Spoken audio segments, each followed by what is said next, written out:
Praise the lord. ప్రభు పేరిట మీ అందరికీ శుభాభివందనం తెలియజేసుకుంటున్నాను. ఈ దినము దినకు వాగ్దానం చూసుకున్నట్లయితే కీర్తన గ్రంథము 86వ అధ్యాయము 2వ వచనం చూసుకుంటే, నేను నీ భక్తుడను, నా ప్రాణము కాపాడము, నా దేవా నిన్ను నమ్ముకుని ఉన్నాను, నీ సేవకుని రక్షింపమని దేవునికి లేఖనం సెలవిస్తుంది.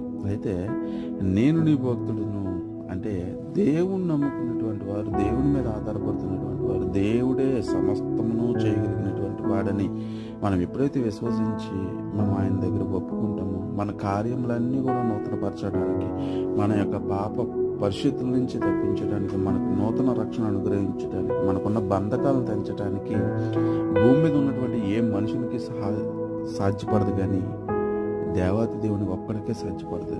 అందుకే నా దేవా నిన్ను నమ్ముకుని ఉన్నాను, నీ సేవకుని రక్షింపు అని దేవుని ప్రకటిస్తాను. కాబట్టి ప్రియులారా, మనము ఆయన మాటకు విధేయత చూపించేవారుగా ముందు